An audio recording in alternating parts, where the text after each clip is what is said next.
vamos fazer contato com a professora de Ciência Política da UFRJ e coordenadora do Laboratório de Partidos, Eleições e Política Comparada, Mayra Goulart. Bom dia, Mayra. Oi, Glauco, bom dia. Mayra, para começar a nossa conversa, eu queria exibir aqui um trecho da live de ontem do presidente Jair Bolsonaro, em que ele faz referência à CPI da Covid. Vamos ouvir. Pergunta à CPI. Você sabe qual é a minha resposta, pessoal? Caguei. Caguei para a CPI. Não vou responder nada. Tá? É uma CPI de uma... São 7 pessoas, agora passaram para 6, que não estão preocupadas com a verdade. A gente pede até perdão pela escatologia e nesse trecho o presidente faz referência a uma carta assinada por 3 senadores, Renan Calheiros, relator da comissão, Omar Aziz, presidente da CPI, e Randolfo Rodrigues, vice-presidente, eles pedindo ao presidente que ele se posicione a respeito da veracidade ou não das declarações do deputado Luiz Miranda, em especial a respeito de o presidente ter supostamente citado o líder do governo Ricardo Barros como responsável pelo esquema de corrupção na compra da Covaxin. Como é que você viu mais esse episódio dentro desse cenário político em que Bolsonaro está acuado, Mayra? Pois bem, essa cena ela é grotesca, né? É uma cena grotesca porque são 3 pessoas brancas na frente, uma pessoa negra atrás, que depois foi alvo de comentários racistas por parte do presidente. É um presidente dizendo que ele não vai responder à nação, ou seja, a nação faz perguntas para ele, porque os senadores são pessoas que representam a nação, são senadores eleitos, dentro de uma CPI que foi resultado de um processo de uma escolha coletiva. Então, assim, ele não está respondendo só a 6 ou 7 pessoas, ele está deixando de responder à nação. E como eu vejo essa opção dele por não responder, né? Eu vejo como a manutenção da estratégia que ele adotou desde o início do governo. Ele não busca pontes, ele não busca aumentar a sua base, né? Ele confia naquela base nichada de seguidores fiéis que estão dispostos a ir com ele até o final, inclusive dispostos a uma radicalização autoritária, que é o que ele dá sinais a todo tempo. Então, ele não faz nenhum esforço de recompor, de ir atrás daqueles que, poxa, estão em dúvida. O que aconteceu? Eu gostava do presidente, mas está um montão de escândalo em torno dele. O que está acontecendo? Ele não busca essas pessoas. Ele quer se manter com aqueles aliados mais fiéis, aliados não, aquela base eleitoral mais fiel, que são segmentos, né, radicalizados, que vivem em bolhas e que, portanto, rejeitam todas as informações que são reverberadas na mídia tradicional ou na ciência. E é exatamente esse exemplo que ele está dando. Ele está falando assim, olha, eu não vou responder, isso não existe, nada que está fora aqui dessa bolha existe. Agora também é muito sintomático o fato dele não responder quando a gente associa isso ainda ao uso das redes bolsonaristas, né? Porque vários senadores ali já foram alvo dessas redes com fake news, com notícias absolutamente falsas, mas o deputado Luiz Miranda não. Parece que Bolsonaro não só não desmente o deputado, como também as redes utilizadas pela sua base também não fazem nada para fustigar o parlamentar. Isso também é bastante sintomático, né, Mayra? Isso é muito interessante. Por quê? Porque me parece que aí a gente tem um fato para a gente refletir, que é se o Centrão, né, o Ricardo Barros é uma grande liderança do Centrão. É claro que ele não é inequívoco, ele não é do mesmo grupo do Arthur Lira, o Centrão é muito fragmentado, mas se não haveria, por parte dessas lideranças do Centrão, um certo medo de que esses escândalos de corrupção atingissem os seus líderes e o presidente, de alguma forma, está sinalizando que está disposto a rifar seus parceiros no legislativo. Isso pode gerar uma insegurança maior nessa base dele, que já é instabilíssima no legislativo. Essa não é preocupação dele em proteger de qualquer maneira seus aliados no legislativo. E Mayra, a gente sabe que o tema da corrupção já foi, ainda é, né? Basta ver o que os governistas fazem na CPI, usado de uma forma muito indevida, para a gente dizer o mínimo. Agora, essa crise que já tem contornos ali evidentes de corrupção, ela acaba esvaziando o discurso que é um dos motes, a base do bolsonarismo, ou na verdade essa dissonância cognitiva, essa bolha que você cita, acaba fazendo com que isso não interfira, pelo menos no núcleo duro do bolsonarismo? Como é que eu leio isso? Como é que é a imagem que se forma na minha cabeça? É como se fosse um círculo que fosse se fechando mesmo até o seu núcleo duro. É claro que nesse núcleo duro, que são as pessoas que rejeitam completamente qualquer indício de realidade, para essas pessoas não vai fazer diferença, certo? Pelo contrário, elas vão se sentir ameaçadas e mais aguerridas e mais radicais, né? É um ciclo de radicalização. Mas para quem está nas bordas, nas franjas, aí é como se a popularidade dele estivesse sendo engolida até chegar nesse núcleo duro, no qual realmente a dissonância cognitiva é total. São pessoas que rejeitam completamente tudo que é negativo para aquilo que elas acreditam. Esse é um traço. Eu tenho estudado extremismo, né? E durante o século XX, faziam-se muitos questionários para tentar identificar o que é uma personalidade extremista. E um dos traços que esses pesquisadores identificam são pessoas com convicções muito fortes, mas que rejeitam qualquer indicação de que essas convicções elas não são verdadeiras. Por quê? Porque, de modo geral, embora fortes, essas convicções são muito simplistas. E aí, qualquer complexificação das respostas é rejeitada por esse ser humano de mentalidade extremista. E eu acho isso uma chave muito interessante para ler o Bolsonaro e os seus apoiadores. E é interessante você falar disso, Mayra, porque esses extremistas, apoiadores de Bolsonaro, muitos deles que vivem nessa bolha, nessa dissonância cognitiva, estão no dia a dia das outras pessoas, né? Às vezes, inclusive, ocupando posições de chefia, são autoridades públicas ou não, e inclusive acabam vencendo muitas vezes pelo medo, né? Mas à medida que as pessoas, como a gente vê as pesquisas de popularidade, né? Existe o regular cada vez ficando menor, né, em termos de avaliação, indo para uma avaliação mais negativa, isso também acaba perdendo força, esse núcleo acaba perdendo a influência que teria no debate político. Ela perde, mas é aquilo que eu estava tentando dizer, é um ciclo de quanto mais eles se sentem acuados e feridos, mais agressivos eles se tornam.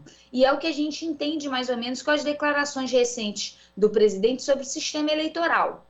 Ele, acuado, em vez de ele buscar construir pontes, recompor sua popularidade, o que ele está dizendo é que não vai reconhecer o resultado das eleições. Ele falou exatamente isso. Ou as eleições são feitas de modo limpo, ou seja, do meu modo, de um modo que garanta a minha reeleição, ou eu não vou aceitar o resultado. Ele disse isso.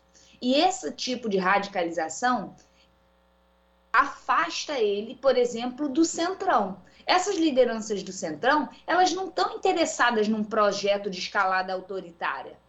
Elas estão interessadas em continuar ali com um presidente fraco, com um presidente que não colocou limites à farra do boi do orçamento impositivo e dessas emendas parlamentares, que é o que a gente está vendo hoje, é uma farra do boi nesse sentido, e o presidente é omisso em relação a isso, exatamente porque essa é a estratégia dele de garantir sua base aliada no Congresso.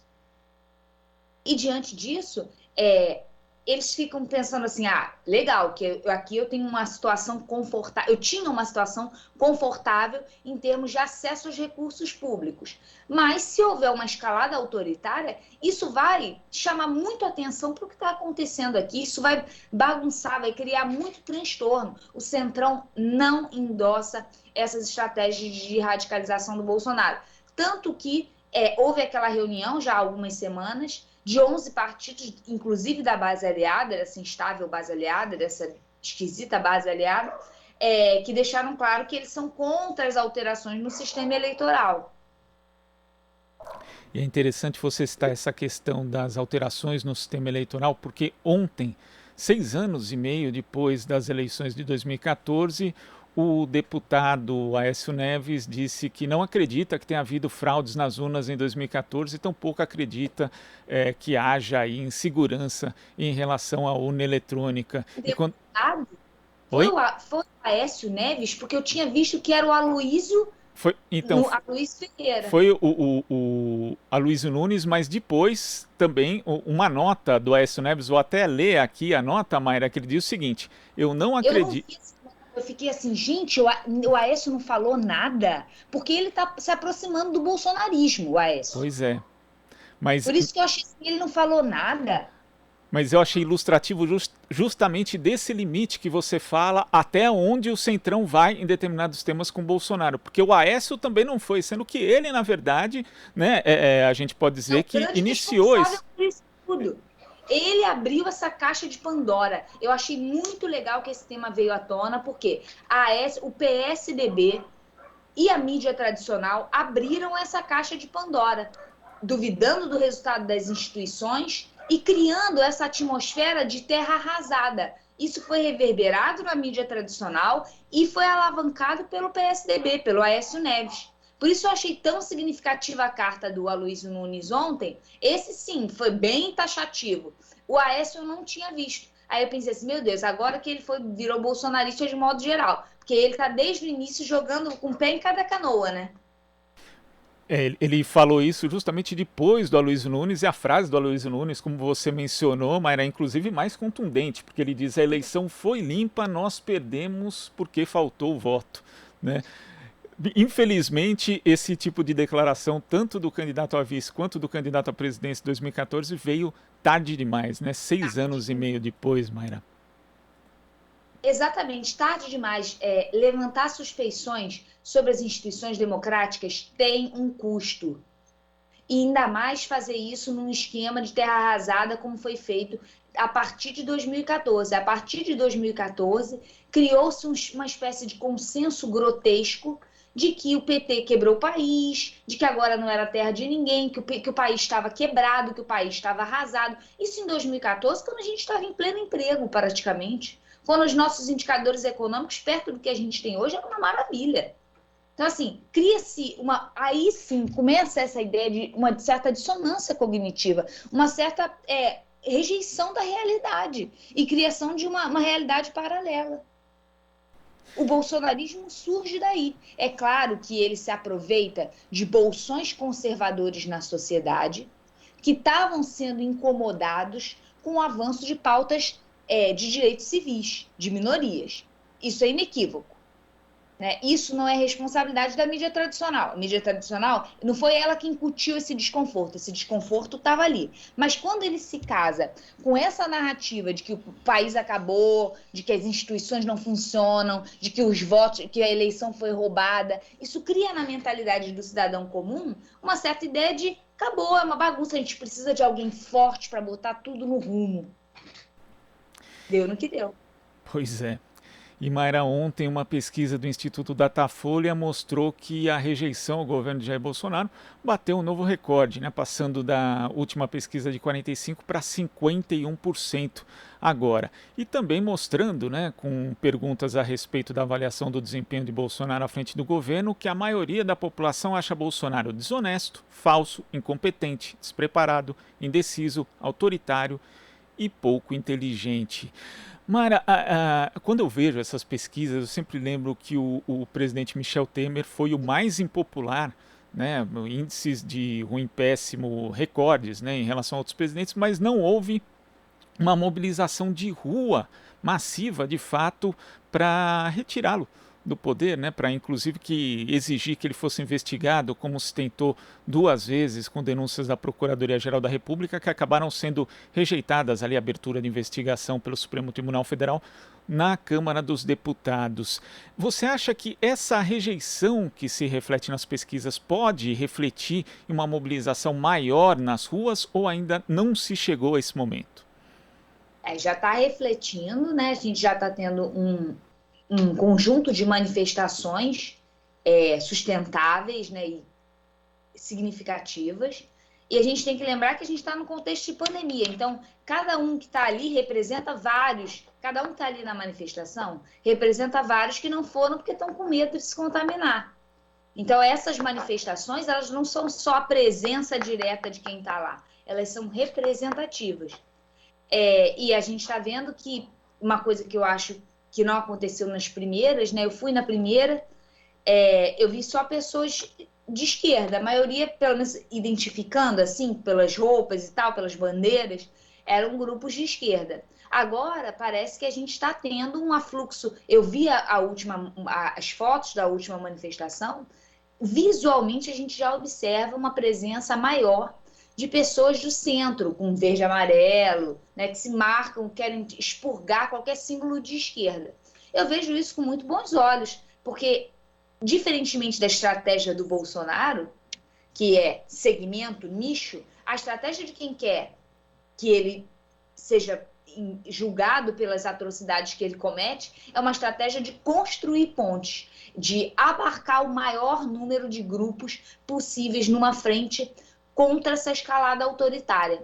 Então, assim, é uma estratégia contrária. A estratégia da esquerda tem que ser a de construir elos, inclusive com essas franjas da direita que estão arrependidas de terem sido bolsonaristas. Não somos, eu acho que a gente tem que receber todos eles, Movimento Vem Pra Rua, MBL, de braços abertos. Se eles querem fazer manifestação em outro dia, façam. Se quiserem fazer no mesmo dia da esquerda, venham. E a gente tem que recebê-los de braços abertos. Até porque, né, às vezes a gente vê uma pessoa de esquerda falando, poxa, mas eu vou sair na rua ali com um tucano, um cara que apoiou o golpe, mas na prática hoje é essa convivência que seria saudável, né? Porque a polarização, por exemplo, dos tempos de PT e PSDB, ela foi saudável até justamente o momento em que Aécio Neves questiona a eleição de 2014. Então, nem sempre uma polarização ela faz mal para a democracia. O que faz mal para a democracia é justamente o extremismo. Exatamente, né? Porque o termo polarização eu sempre fico com medo, porque ele dá essa ideia de que estão polarizados, tão extremos. Não, e nem é simétrico, né? Você pode ter dois grupos, né, opostos, mas que os dois estão no centro, ou um está na super extremidade de um espectro ideológico, o outro está mais ao centro. Essa ideia de polarização, eu prefiro o termo oposição. São grupos opostos, né? Ou divergentes, são divergências. Mas eu acho que se a gente, hoje em dia, o momento atual, é o momento da gente se sentar e pensar assim, o que a gente tem em comum? Porque as comunalidades precisam ser recompostas e reconstruídas. PT e PSDB têm muito mais em comum do que de divergente. Né? Existem pautas que podem agregar a pauta da educação, a pauta dos transportes, da segurança pública e construindo pontes nessas pautas. E o que eu acho interessante é que o candidato, né, que está à frente das pesquisas, no caso da esquerda, que é o Lula, ele tem manifestado esse interesse. Ele falou a frase, né, o centro sou eu, em recompor esse tecido e fazer uma frente efetivamente ampla com todos os atores interessados em derrotar o Bolsonaro. Não ficar apontando dedos com rancor de quem levou, quem em última instância o levou a ser preso e ficar muito tempo preso. Ele não manifesta esse rancor, e sim o interesse em construir essa cadeia de apoios o mais abrangente possível.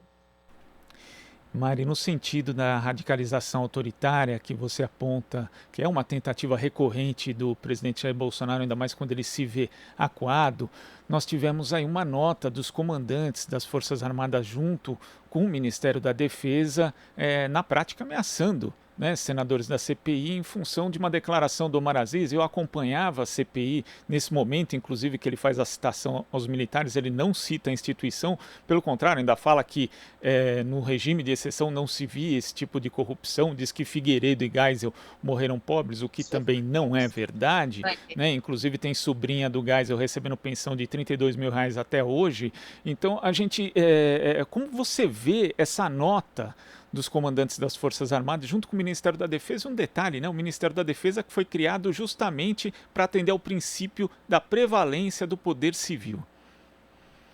Eu vejo, eu vou usar o mesmo termo que eu usei para falar da reunião, da live do Bolsonaro de ontem.